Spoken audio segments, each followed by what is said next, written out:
નમસ્કાર વિદ્યાર્થી મિત્રો આજે આપણે આ વિડીયોની અંદર ધોરણ 8 વિષય પ્રોજેક્ટ પ્રવૃત્તિ બુક પ્રોજેક્ટ પ્રવૃત્તિ નંબર 25 અંધશ્રદ્ધા નિવારણની વાત કરવાના છીએ। તો મિત્રો આ રીતનું આપણા પ્રોજેક્ટ નંબર 25 નું સંપૂર્ણ સોલ્યુશન છે। મિત્રો આવા જ સોલ્યુશન મેળવવા માટે આપણી ચેનલને સબસ્ક્રાઇબ કરો અને આ વિડીયો તમારા મિત્રો સાથે શેર કરો।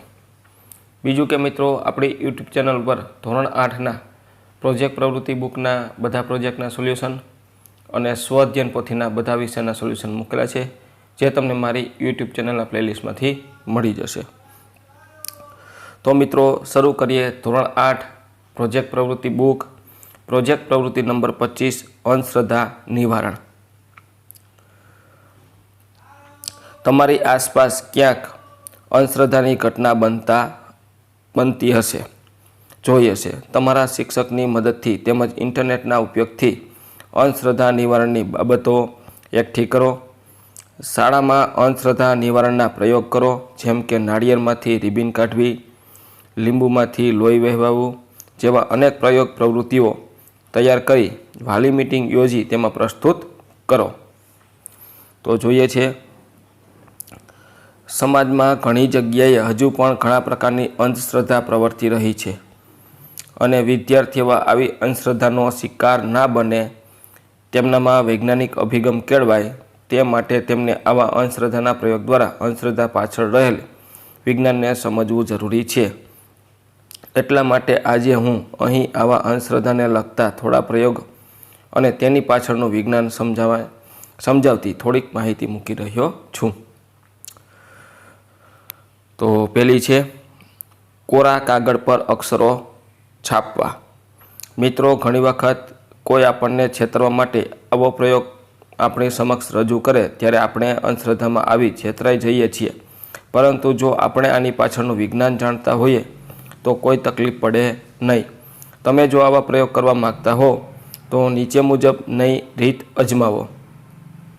તો કોરા કાગળ ઉપર અક્ષર છાપવાની રીત છે, સૌ પ્રથમ એક વાસણમાં 1 લીંબુનો રસ નીચવીને એકઠો કરો। આ રસ વડે દીવાસળીથી કોરા કાગળ પર તમારે જે લખવું હોય તે લખી દો। આ કાગળને થોડા સમય સૂકવવા મૂકી દેવાનો છે। હવે જ્યારે કાગળ સુકાઈ જાય ત્યારે પ્રયોગ કરો ત્યારે આ કાગળને મીણબત્તી કે લેમ્પ વડે ધીમે ધીમે ગરમ કરો। ગરમ કરવાથી કોરા કાગળ પર તમે જે લખેલું હશે તે કાળા અક્ષરમાં લખાણ ઉપસી આવશે। તો આ રીતનો આપણો પ્રયોગ છે, જે કોરા કાગળ પર લખાણ ઉપસી આવે છે। ત્યાર પછી હવે જો આવો જ પ્રયોગ કરીએ, તમારે કાગળ પર લાલ અક્ષર ઉપસાવવા હોય તો નીચે મુજબનું કરવાનું છે। કોરા કાગળ પર મીણબત્તી વડે જે લખવું હોય તે લખી દો। લખાણ પર લખાણ દેખાતું નહીં હોય, પણ જ્યારે આ કોરા કાગળ પર થોડું કંકુ નાખી અને મીણબત્તી પર ગરમ કરો એટલે લખેલ લખાણ છે લાલ અક્ષરમાં ઉપસી આવશે। ત્યાર પછી બીજો પ્રયોગ છે પાણીને રંગીન કરવું અને તેનો રંગ દૂર કરવો। સૌ પ્રથમ એક કાચના ગ્લાસમાં સોડિયમ હાઇડ્રોક્લોરાઇડનું દ્રાવણ લો, જે રંગવિહીન હશે। હવે તેમાં ફિનોપ્થેલિનના થોડા ટીપા ઉમેરો એટલે તે પાણી ગુલાબી રંગનું થઈ જશે। હવે જો આ ગુલાબી રંગ દૂર કરવો હોય તો એમાં HCl ઉમેરો। HCl ઉમેરતા દ્રાવણનો ગુલાબી રંગ દૂર થશે।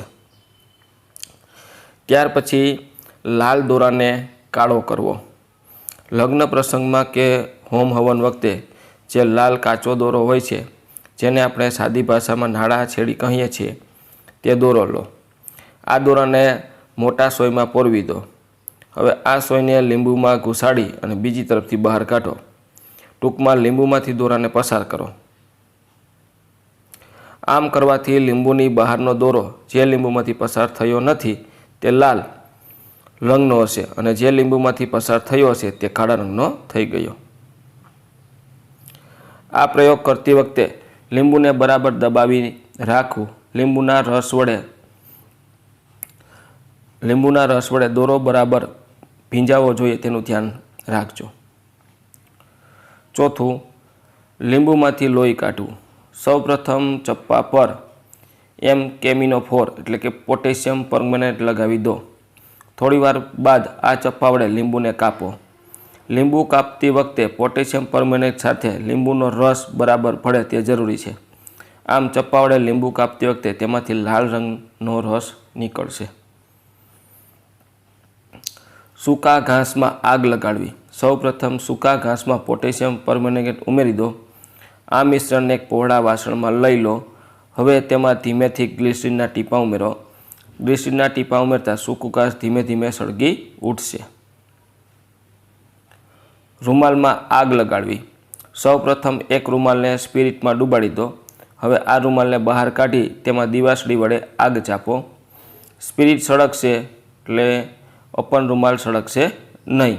સ્પિરિટ સળગી જશે એટલે આગ ઓલવાઈ જશે. ત્યાર પછી આવે છે નાળિયેરમાંથી લોહી કાઢવું. સૌપ્રથમ એક નાળિયેર લઈ તેની આંખ હોય ત્યાં સોયા વડે એક કાણું પાડો. આ કાણામાંથી નાળિયેરમાં થોડું કંકુ ઉમેરી દો. ત્યારબાદ આ કાણાને મીણ વડે બંધ કરી દો. જ્યારે નાળિયેરને બરાબર હલાવી તોડશો એટલે તેમાંથી લાલ રંગનું પાણી નીકળશે. આ પ્રયોગમાં નાળિયેરમાં કંકુને બદલે રૂમાલ કે ચૂંદડી ફૂલ નાખવામાં આવે તો પણ રાખી શકાય છે. મિત્રો, આ દરેક પ્રયોગનું નિદર્શન કરતાં પહેલાં એકવાર જાતે તેને અજમાવી લેવા અને કયા પદાર્થનું પ્રમાણ કેટલું રાખવું તે પણ જોઈ લેવું. નોંધ: આ તમામ પ્રયોગ કરતી વખતે તમારી હાજરી જરૂરી છે. વિદ્યાર્થીને ક્યારેય એકલા પ્રયોગ કરવા દેવા નહીં, કેમ કે અમુક પ્રયોગ કરતી વખતે અમુક સાવચેતી રાખવી જરૂરી છે. તો મિત્રો, આ તો આપણું ધોરણ 8નું પ્રોજેક્ટ પ્રવૃત્તિ બુકના પ્રોજેક્ટનું સંપૂર્ણ સોલ્યુશન. મિત્રો, આવા જ સોલ્યુશન માટે આપણી ચેનલ સબસ્ક્રાઈબ કરો અને આ વિડીયો તમારા મિત્રો સાથે શેર કરો. બીજું કે મિત્રો, આપણી યુટ્યુબ ચેનલ પર ધોરણ 8ના પ્રોજેક્ટ પ્રવૃત્તિ બુકના બધા પ્રોજેક્ટના સોલ્યુશન અને સ્વ અધ્યયન પોથીના બધા વિષયના સોલ્યુશન મૂકેલા છે, જે તમને મારી યુટ્યુબ ચેનલના પ્લેલિસ્ટમાંથી મળી જશે.